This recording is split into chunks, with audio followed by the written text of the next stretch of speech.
Hello and welcome to Atomic Journeys. Welcome to Ground Zero. My name is Peter Curran. I'm the producer, director, and writer of this film. And I am Jeff Rowe. I was the editor and director of photography on the film. And I guess what we wanted to accomplish here with this film was basically during the production of Trinity and Atomic Filmmakers, some tests had come to light that I'd never heard of, testing in Mississippi and Alaska and Colorado, and I thought they would be really interesting to find out more about those tests, since I'm always looking and interested in new atomic tests. The Trinity test.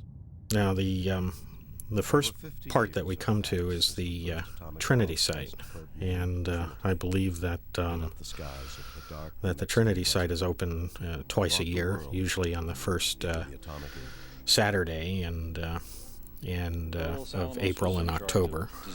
Maybe you have some things you'd like to say about it. Jeff had shot most of the film and had participated in driving around New Mexico, Colorado, and those places, northern Nevada.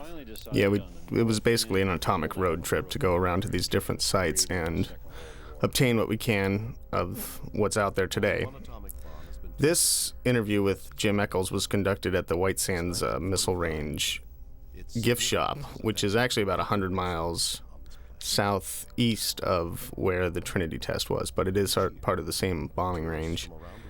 That's a good gift shop. It's open year-round, and they have a nice missile park. You can go see a lot of collection of bomb casings and a lot of military memorabilia if you're a collector of the such. And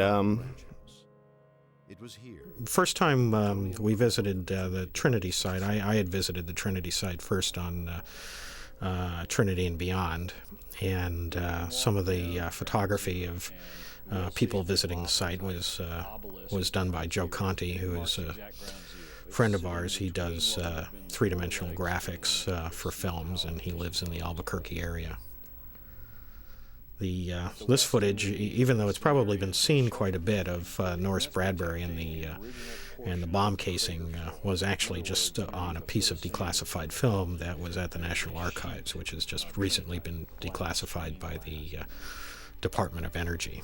In 1984, and I believe that being open two times a year is so that people aren't constantly hanging out at the Trinity site. Yes, they do sell hot dogs, as you can see there, but they do not suggest you eat your hot dogs and Trinity burgers within the where else can you walk? Yeah, and there's area. also a bunch of exhibits set up. One exhibit has a guy showing how much more radioactive orange Fiesta ware is than Trinitite. Yeah, so there's a very entertaining day out there.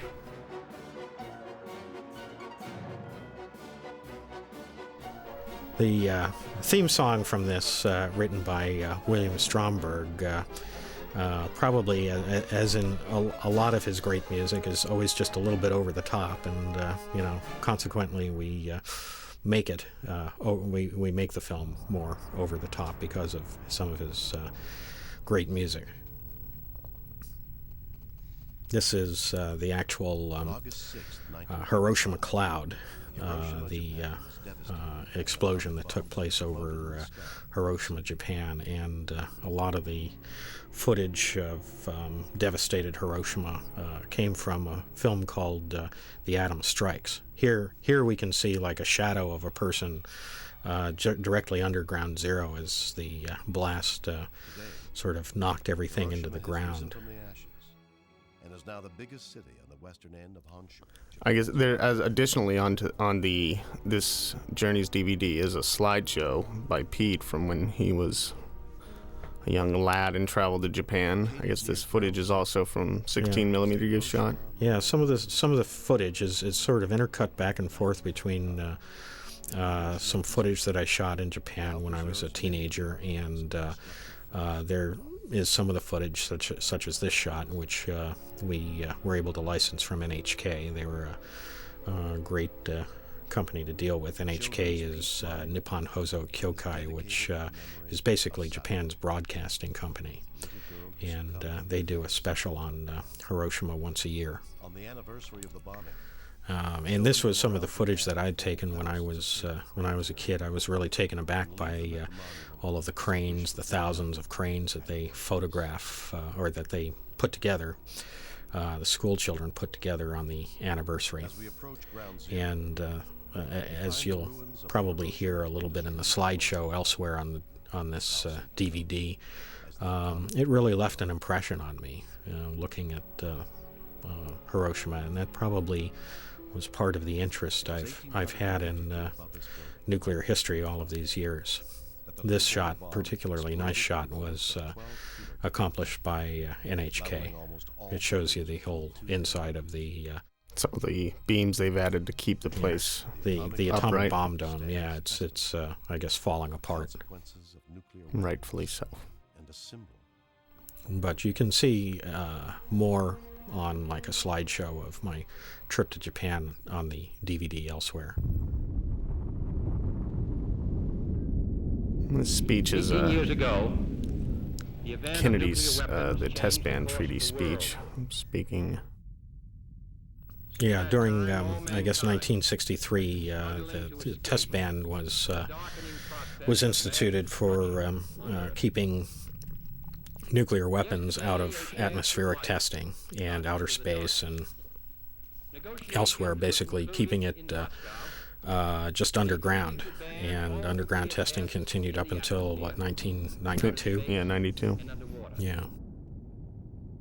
For the first time, an agreement has been reached on bringing the forces of nuclear And a lot of destruction what into was happening was that now that the their test ban was in place, a lot of the power of the atomic bomb was looked towards peaceful purposes. I guess a repackaging of a device that had been used to basically rattle sabers for many years. Now that the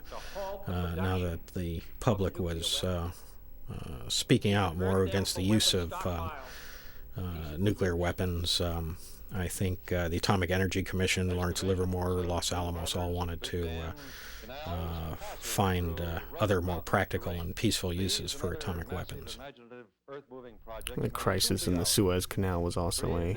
Yeah, the crisis in the Suez Canal did a lot to advance, particularly Edward Teller at Lawrence Livermore Laboratories felt that we needed basically another Suez Canal, another way of a port to be able to cut through land in case one canal was taken over by foreign forces or foreign government who controlled the canal, and we needed to be able to move earth like very quickly and expeditiously.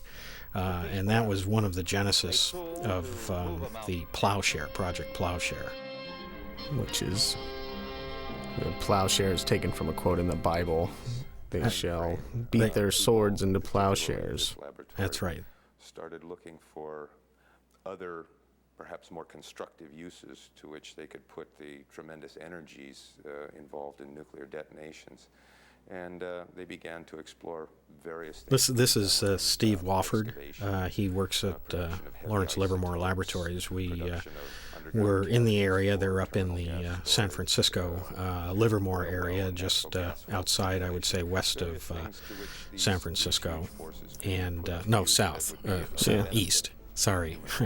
East of San Francisco is Lawrence Livermore Laboratories, and we had visited the area to do an interview with a couple of guys up there, Barney Rubin and Bob Petrie, who makes an appearance later on in the Alaska section of this film. Bob Petrie was really good. He basically talked about Cannikin. He talked about a lot of these other tests, and on our way back down to Los Angeles, we felt like, well, maybe we can get an interview out of Steve before we leave and are on our deadline. And he did a great interview in with about 5 minutes of notice in about an hour. He basically provided a lot of very useful information. Indeed. Information for this program, yeah.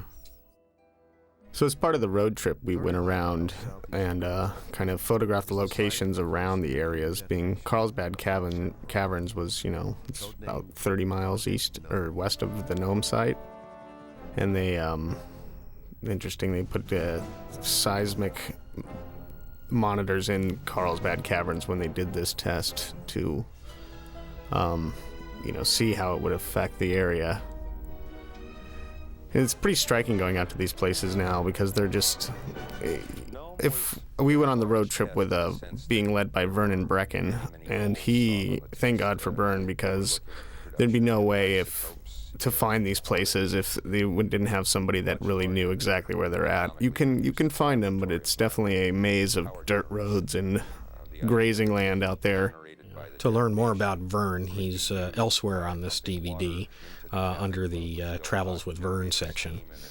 You met someone up here, right? When you were up here? Yeah, we came across Matt Coolidge, who is also in this film. Realize how small the world is when you're 500 feet underground in Carlsbad Caverns and you actually run into somebody you know from... And someone else who's in this film, too. Yeah, so it's quite a small world. It was rather a surprise. This whole maze of tunnels underground there for the Nome test was later filled up with kind of the radioactive slurry from after the bomb leaked. They mixed all the dirt, surface level dirt with water and kind of pumped it back down into that labyrinth of tunnels down there. So now it's kind of this. Yeah, and all of these people watching are all dignitaries and journalists from, I guess, all around the country and all around the world that were brought here because this was basically the first test in Plowshare, and it was, as you can see, designated a peace bomb as opposed to a war bomb or bomb or something. But yes, this test didn't really go all that well. A lot of the footage here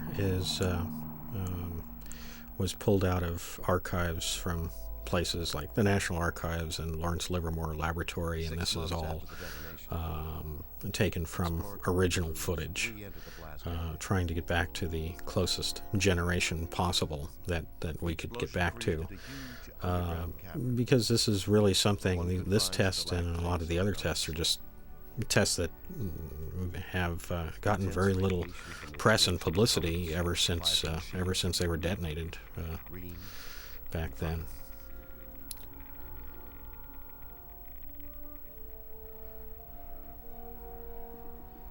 At the end of the tunnel, This is this photography of this. This is basically what you see when this 3 kiloton bomb explodes and forms out this big area.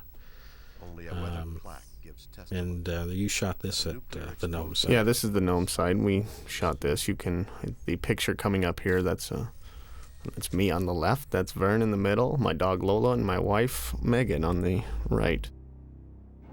Your next journey on the trip then, I guess, took you to near Four Corners. We kind of started out at Four Corners and branched out for this section because these 3 tests are kind of related in their gas retrieval, and they're kind of all sit in the Four Corners. This is a great, if you get an opportunity to travel to the atomic sites, this area is you see some amazing landscape in the southwest through Shiprock and areas like that, and there's Mesa Verde in between the Colorado sites and the New Mexico site. Shiprock is actually like the throat of an ancient volcano, I believe, that has eroded down into this mesa-looking device. Yeah. This area is Apache land where you travel through, and the gas buggy site is actually about a mile in off the Apache reservation in a national forest. Gas buggy was one of several gas stimulation designated as a picnic area on some national forestry maps. Yeah, the three of these tests, Gas Buggy, Rulison, and Rio Blanco, were all kind of like part of the same the same sort of test to get gas extracted out of these areas, to fracture the rock and to be able to economically pull it out of the ground. A number of the movies we worked with were Atomic Energy Commission movies that had basically been made about these areas. A film would be made to basically show the public what it was that they were doing. And unfortunately, a lot of these original films made by the Atomic Energy Commission about these sites are in some of the poorest condition or have fallen into disrepair, and the originals in many of these cases just could not be located. On the other hand, scenes from Lawrence Livermore Laboratories are kept in very good condition, and they've become aware of what can happen to film when it starts to deteriorate, and is keeping a good watchful eye on it.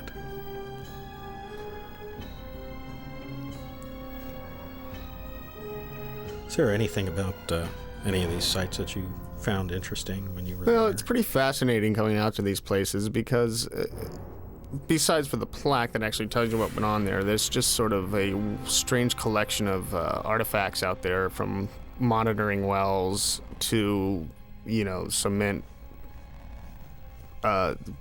blocks in the ground to hold the drilling rigs and things like that. And it's kind of a little archaeological tour out there, if you look around. It's the Colorado National Monument right there. Yeah, some of the devices, such as Rio Blanco, were, I believe, what they called a diamond design, very, very thin, long nuclear devices. There's actually like 3 of them were attached to each other, 3 one on top of each other to basically try to splinter the rock in multiple places rather than in just one big source-focused location.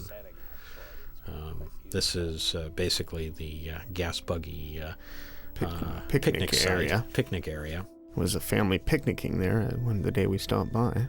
There were some other artifacts at this site as well, weren't there? Yes, there's quite a bit out there. There's you don't really notice it; it's all hidden in brush. But you take a walk around the area. There's quite a few monitoring wells, and they're still keeping an eye on these places to some extent to watch how underground water migrates and things like that. Even far away from these sites, they maintain like a mile, 2 miles away. They kind of maintain wells to see how the groundwater moves. Rio Blanco is about the hardest to find. That thing you can't see from the road, and it's a very tricky one to hunt down. Speaking of films in bad shape. Yeah, this film was probably in the worst shape, and in fact, we found probably the only color version of this film. What's left, for sure. If you call it color, what's left of this, the Department of Energy, their version of this film is in black and white, and because they refuse to acknowledge that it's a color movie anymore. We've tried to pull color out and clean this up as much as we can. Very tricky. And I'm not even sure if the negative exists anywhere. The shoal site's interesting. We don't actually show there is actually in the Vern section on this DVD, you can see some of the shoal site. But the monument, much like the Nome Monument, well, it looked like that at one time, but there's a naval gunnery range only a couple miles from the shoal site, and you go out there during the week, you can actually see some of these fighter planes coming in and blowing away, targets out there. And it can't be confirmed, but it's believed that one of these Navy fighter pilots kind of came by and took care of the Shoal Monument at one time or another in the mid-'80s. And so when you go out there, there's a lot of little things and a lot of monitoring wells and such, and old drill rig basements, and but you don't really have a monument. Yeah, in fact, it was I believe it was Matt Coolidge who put a monument at the monument for being what did he call that? A peculiar detonation. Peculiar detonations, and the peculiar detonation was not the shoal detonation itself, but the detonation of the shoal site marker itself, which was the peculiar detonation. Here, a lot of this footage here, this is your friend... Yeah, a friend of mine named Billy Louvier shot this, and he lives in New Orleans, Louisiana. We had him drive out to this site and meet with... Yeah, he got some great shots. That shot of the... that shot of the signpost. Yeah, we still haven't figured out how he did that one. shot. He went out there with a tripod and a camera, and you know how he got that shot. But this whole town, this is near Purvis. Purvis, yes. That this is one of the only sites that you really can't get to on public lands. It's still, as you can see by the sign, it's cordoned off by the Department of Energy. But this is really the only one that's you can't get to yourself. You would have to go through the town's commission. But they have at the Purvis Town Hall, they have a great exhibit on this whole test, and they have a lot of information up there. So if we're in the area, you can stop in the Purvis Town Hall and check that out. Yeah, and it was actually 2 atomic bombs that were exploded here, because the first one created this large hole underground, and then the second one, which was I believe a couple of years later, was actually detonated, called Sterling, was actually detonated inside the salmon hole, and was basically to determine if they could figure out how to hide the yield of a bomb, yes. of a bomb by exploding it inside of a spherical cavity. But it's the people who live near Purvis, have basically all accepted the there's some goings-on. concern in the area, because that area of the country, a lot of moving water underground, and there's been some concern that some of this radioactivity that's still down there could migrate, but that doesn't seem to be happening as of yet.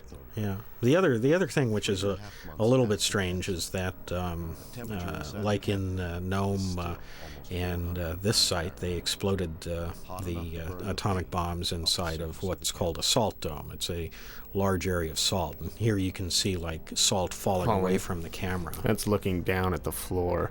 The previous shot, the smoke rising, you can see the smoke from the camera rising off. Yeah, as we look up at the top part of the sort of the chimney and the top part of the dome underground. And the thing about a salt dome, though, is that the salt dome is always rising. So maybe hundreds or thousands of years from now, the salt will have actually risen towards the surface of the land.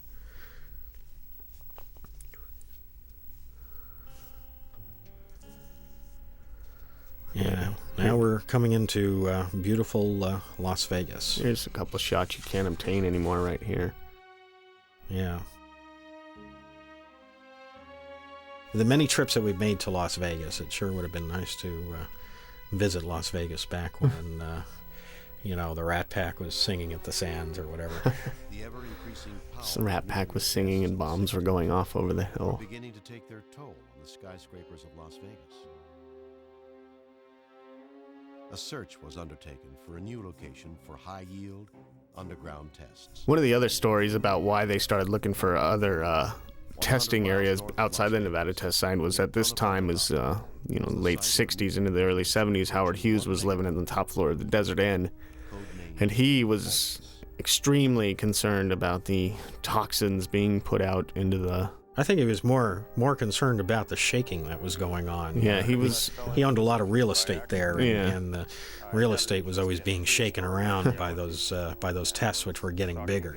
And he had quite a bit of influence, so I think part of the reason is definitely his comments to or pushing for having this place, the test site, moved.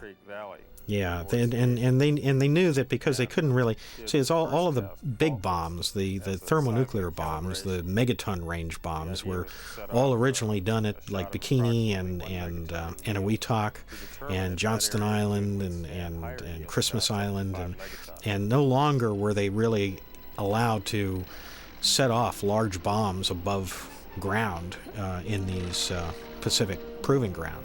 So they wanted to set larger bombs off near Las Vegas, and basically what happened was Las Vegas would just shake too much, so they wanted to go a little bit further away from Las Vegas to see if they could set off a 1 megaton bomb, which is what this thing is, and these photo stations or monitoring stations that are all bouncing up and down would all keep track of information, and they needed to like try to keep them intact from the shock, because the shock was really just blowing everything around. This land also dropped quite violently. Unlike the subsidence craters at the Nevada test site, this was kind of fell along natural geological faults.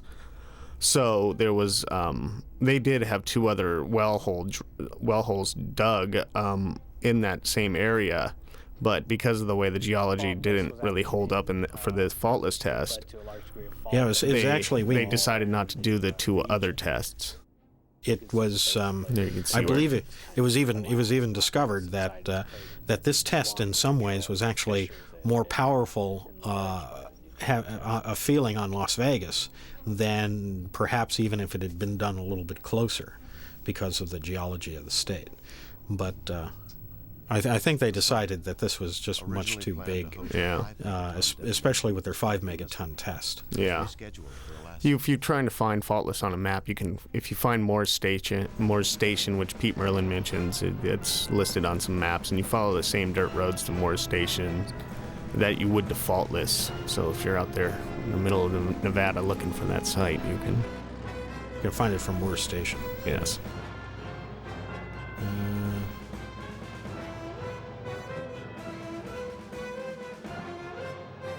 Okay, now we're moving into Alaska. Alaska was basically the last place that I guess they could test in, and try to proof test this 5 megaton bomb. Spartan warhead. The Spartan warhead.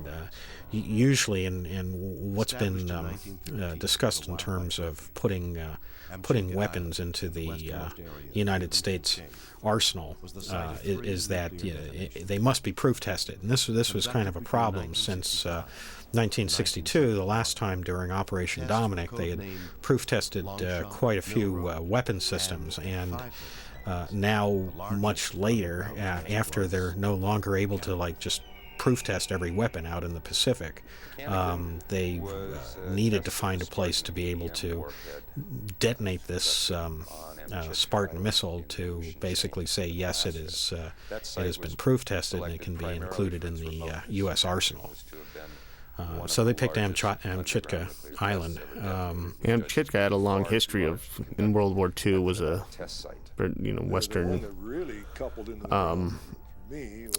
military post for I believe World War II. Yeah. Now this guy is Bob Petrie. He's a great guy. He's a friend of Barney Rubin's. We had actually visited Barney Rubin to do an interview with him, and Barney Rubin was this guy who during a test at the Nevada test site back in 1957, the device did not go off, and nobody really knew why it didn't go off. So Barney was basically one of a few guys who actually had to climb this tower. And if you imagine a 500-foot tower at the Nevada test site, he had to climb this tower to basically defuse the bomb. And we interviewed him, and this friend of his was there, this Bob Petrie, and who was the head chief engineer for years at Livermore. So he was on these sites for Canniken for a couple years up there, building, putting this well in and mining out the area. Great presence, great stories. It's just has lots of wonderful things to talk about. And it's if you listen to some of the things that he's saying, that the water is 105 degrees. I mean, they actually put people, they drilled this hole, and people would go down a mile, 5,000 feet. They'd go down a mile underground where the temperature is 105 degrees, and water's just coming out of the sides of the cavern, and they'd have to actually just cut this hole. I don't know if I could really imagine myself being dropped a mile in a 90-inch pipe, down to riding in a bucket on a rope. It's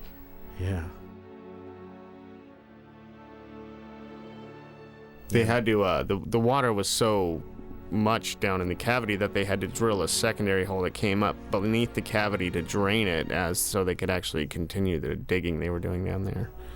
There's all the otters. They did a number of otter experiments. They wanted to see how the wildlife would react to detonating a 5-megaton bomb around them. And I think basically they probably didn't have too many casualties. Yes. This is some great music that Bill Stromberg had designed. This and some of my favorite kind of mechanical sounding music from the gas buggy sequence and from this sequence. He really is an undiscovered musician. Him and John Morgan. They did a fantastic job on this. Yeah. This is actually kind of That's Long Shot, that blast right there, I do believe. Yeah, and this is from That's Cannikin. You can just see the ground, the water would just kind of be shot up out of the air, and a lot of the cameras actually jammed after a while because of the shock that was on them, so they never actually finished all of their photography. But see, it's quite a violent. The ground raised. There was Bob Petrie told a story how when they were at the very opposite end of the island from where Cannikin went off, and they were in one of these trailers. Look at this shot. The way the land just kind of undulates back and forth, and so basically, it really makes you seasick. Yeah. And Bob Petrie and these guys were knocked off their chairs, quite a few miles away from where this blast went off, and so it was pretty heavy duty. Yeah, imagine, this is a 5-megaton test of a Spartan missile. If you want to see more about the Spartan missile, then there's some Spartan missile shots in Nukes in Space. That was put into the National Artillery to for missile defense, missile defense. Be part of the safeguard system. In the first 30 days following the blast. It's just amazing to be able to see the amount of damage and destruction created from this vibrating, explosion. It created aftershocks. Imagine, an explosion that, creates aftershocks, for the next 30 days, like an earthquake. You see all the land that's collapsed there in that shot. I thought that was a great shot. To see where the coastline just kind of collapsed down into the sea. Well, needless to say, this detonation upset a bunch of people, and enough people that actually put together Greenpeace. Yeah, the Greenpeace ship Phyllis Cormac sailed from Vancouver up to the Aleutian Chain, trying to put a stop to the test, and that was kind of Greenpeace's one of their first actions as a group. Now we're back in Las Vegas, and this is kind of the time traveling lights of Las Vegas sequence. We kind of go farther back, and from the color to the darker, earlier years of this area. Yeah, we went to Las Vegas originally, and we visited the Nevada test site, basically to do the 3D piece for the Trinity DVD. We did a little piece in 3D. There were a number of scenes that we had found that we could actually put together in 3D. That's on the Trinity and Beyond DVD. And we met Darwin Morgan. He's our contact at the most bombed location. Nevada test site, and he's being interviewed. The test site was picked in He's 1951 out of 3 other sites here. Great guy, and Reason that the scientists came you know, here really is that they were looking loves for a his place to job, do and you know, on-continent loves nuclear weapons tests. taking people around the test site At the and time, they were showing doing them all the nuclear weapons tests on the what's facility. there. It was He very shares his expensive. position President with Truman wanted to see if they could find a location in Derek the United States to Scammell. do The two of the them smaller, basically lower-yield nuclear tests run on the continent. They ended up operations with of Nevada test site. At the time, it was called the Public relations. public relations. for the One of test the great site. people through Yeah. Mercury, Now this which is- the base this is Camp of Mercury, operations which for is- all the yeah, activities now out now there it's just at Nevada test Mercury. site. They come through a Right, small we went there pass. first in our trip, and actually all of the street names are named after like operations there, like Buster Jangle and Ivy and Teapot and all of the operations from the 50s, and It's pretty set up there. They got themselves a bowling alley and steakhouse and cafeteria. cafeteria with the Nukables microwave dinner dispenser. Yeah, there's a picture of that in Some of the supplemental material on the DVD. yeah. It's pretty amazing to go to this place, though, to really sit on these benches where these guys sat at one point, and you can just kind of imagine what had gone on out there. It's quite a Yeah, that shot where you saw the explosion and then it kind of dissolved into the background was basically to sort of give you an idea of how big these things really were. Because I don't think standing there you can really, you know, even imagine, you know, the size of these things that were going off. From those atmospheric days. This is the Frenchman Flat area. We visited there. It was just kind of after a rainstorm, so it was. it was real wet, not a lot of dust flying around, so that was And they wanted to see It's what all the right by pressure us. from the blast would do to those walls. What would stand And up, what they took us out to the Frenchman Flat area, and you still have some of these domes left over, and you can you also see just an stand old on the railroad domes and look sitting around. out there. get quite a view of the remnants. There's all sorts of stuff out there now. Since the atomic testing, they have, you know, different tanks they've fired spent plutonium at, and it's kind of a lot of artifacts out there that are really fascinating. Yeah, there are the domes, and there's this one building which was it? Somebody said that that you couldn't blow it up. You know, the contractor who built the building said, "Well, you can't blow this up," and the ordnance guys, you know, tried creating like this just a standard explosion inside the building, you know, to try to explode it, And it's quite a... you go in there and it's like it looks like you can see this explosion that's taken place inside this concrete building, and they weren't able to blow it apart. Yeah. About 20 yards from that bank vault it's a roped off area. That's a lot of the ground zeros were behind that roped off area, and they don't let you get too close to the actual ground zeros without, you know, more protective clothing than what you wear out normally to the site. It's strange though. We had lunch. We sat down next to kind of one of the water reservoirs on the site and had our lunch on. Yeah, originally we were sitting down, you know, next to this, you know, by these domes, and to have lunch. And Darwin, you know, pulled out his lunch, and I said, "What are we doing here?" And he said, "Well, we're going to have lunch." And I said, "I don't want to have lunch right here." And I said, "Okay, well, let's go over here." So we drove about a mile down the road and stopped by this other place. And this other place, I guess, was where they like just dump toxics Yeah, all it's over. the chemical spill test facility where they go out and dump 1,000 gallons of chlorine or something. So now we're having lunch in the chemical spill test facility. Yeah. So yeah, I don't know which one's better. It's Yeah, and this is a shot of like what they call the glass house, you know, to see the shockwave breaking the glass, and that's still there, just as many of the there are pens where pigs were kept for the test. Yeah. kept for the test. You can see that'd be a camera mount right there. We just passed in front of that metal pole sticking up. That would have held the cameras that shot that previous shot of the glass breaking.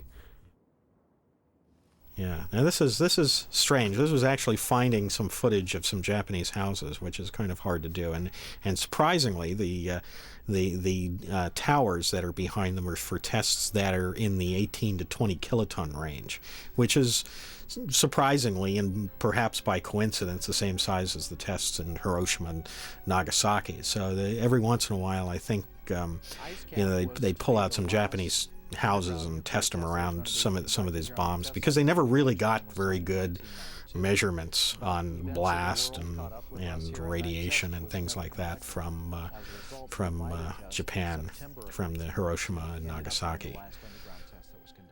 IceCap's pretty amazing because you get to see how much like just material that goes into one of these holes. That you can really see all the cable still laid out on the ground. It's just thousands of feet of cable.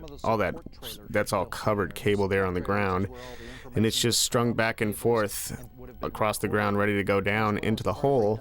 And they have this crane. It's like the only nuclear-approved crane or something like that. Yeah, something that's like just so huge, that you can actually put stuff down in it. Now this is the Control point. Control point.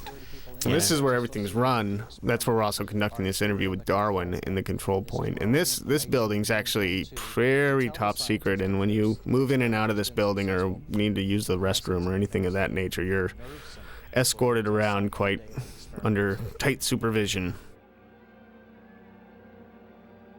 Yeah, I was really happy and amazed that they, gave us access to this place. There's Sedan. Sedan Crater is an amazing, amazing place to stand on this planet. You can really see how the human hand can very quickly modify the shape of the Earth. Now this shot, by the way, and for any of you Austin Powers buffs, was actually used. I think not this particular copy, but another copy of the shot was used in the end of the first Austin Powers movie, where Dr. Evil's place blew up. I guess it was released to them by DOE and DOD. But I mean, look, this footage. This almost looks like a volcano going off. I mean, the amount of smoke and dust and just the size of the size of this thing coming at you is almost looks. I mean, of course, it's not as big as something like Mount St. Helens, but you can see at the very end of the shot. You can also see the safety close on the camera, because these cameras that were shooting this were engulfed in the big cloud of dust. See on the right, on the dissolve, the shutter closes on the camera, the safety door. And this is basically the Sedan Crater, and you're looking at that point. You were looking right towards Area 51. Yeah, right over that hill behind there is Area 51, which is right there. Maybe those two buildings right there, way in the distance. I think it's over the hill, but yeah, somewhere off in the distance there is Area 51. The day we went, the actual viewing station had been torn down because they were reconstructing a new one, so we kind of got a good vantage point from up on top of one of the higher sort of mounds of dirt around the crater.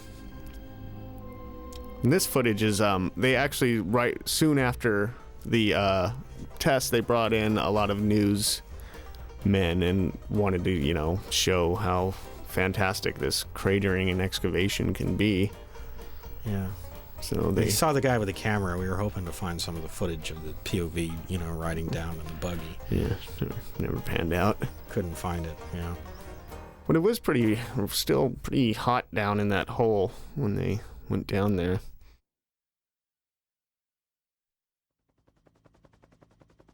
Okay, now we're traveling down to an area that people have probably seen more of on television and stock footage than any other place, which is near the Apple II houses. And Apple II was one of the tests during Operation Teapot. And they actually did tests in 53 and 55. In 53, there was Operation Upshot Knothole, and I believe it was called the Annie test. And some of these houses look almost identical. They did almost the same identical houses with the Annie test in 1953 and the Apple II tests in 1955. They were both considered kind of like open shots.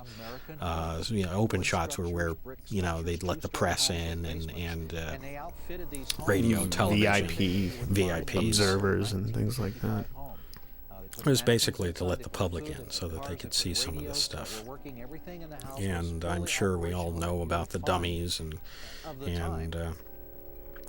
all of the testing that was done to these houses. They had wooden houses, they had brick houses.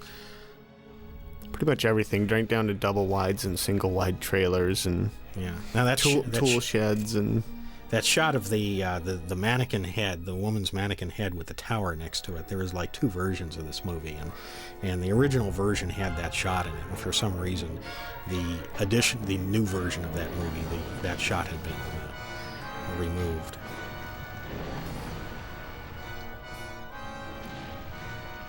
Now all of these things are placed at varying distances from the test, and I believe that the test was actually fired off away from the mountain. It was near the mountain and came out, I would guess, to the south, and all of these houses were set up, towards equal distances away, just to get a gauge on how the effects of the test would, act on the houses. And this is actually footage of the house that's in the best shape that you can visit. Yeah, this is pretty interesting site to walk into. Dan Sims, who was also our 3D consultant on this trip, he shot most of this footage of walking through the house here.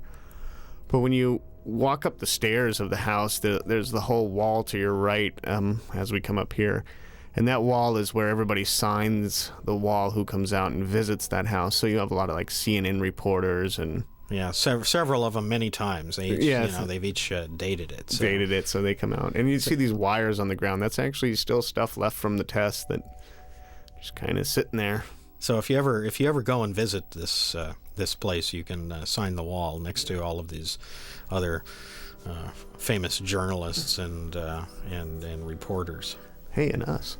And us, yeah, we signed it. That's right. Done in a variety of ways. They would fly the airplanes out of a Kirtland Air Force Base in Albuquerque and drop the devices out of an airplane.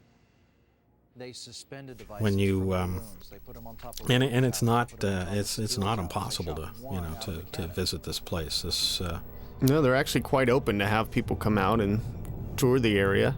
You have to check in the DOE's office in Las Vegas and go through a security clearance. Anywhere from 600 feet to not that you get a security clearance. No, you just see they just check, take your driver's license number and that kind of stuff, and you can go on out. Now this is basically what took place after 1963. All of these underground tests. And there's far more underground tests than there were during the atmospheric period of time.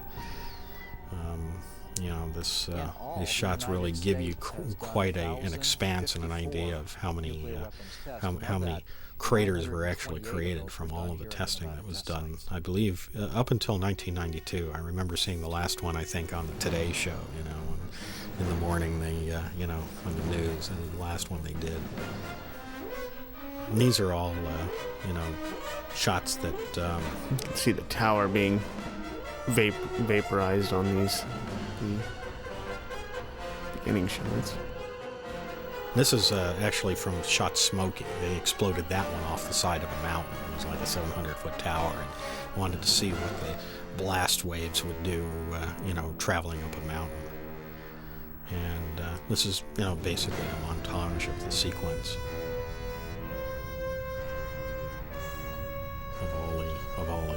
Of all of above ground tests that were done out there.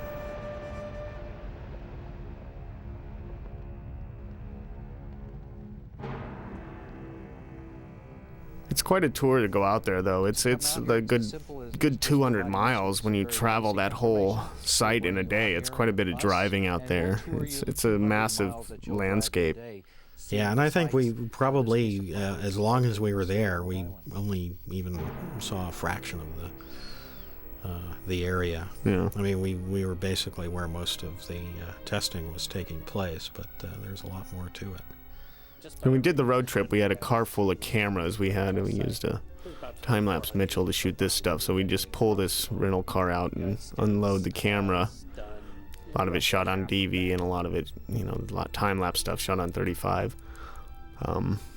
But yeah, we wanted to keep sort of a flow going in this project, to basically show the motion and the continuation of the landscape. The test sites. This is all out in... Yeah, this is all out. This is like at the Nome site, which is all grazing land now, and kind of different shots. This is actually outside Albuquerque on this shot. I think in the following shot, that's outside a shoal, and just behind those mountains that are in the center of the frame, up in that kind of U there, is where the shoal site actually is. It's really an interesting tour if you want to like pack up someday, if you're looking for what kind of a tour you can take. Yeah, it's a great tour of the Southwest. It kind of being an atomic tour, it's also kind of an extraterrestrial tour. You go through the sort of same areas where there's a lot of sightings and whatnot. So it can be a very, very fascinating road trip. Now I wanted to point out APT, American Public Television, who is representing this to PBS.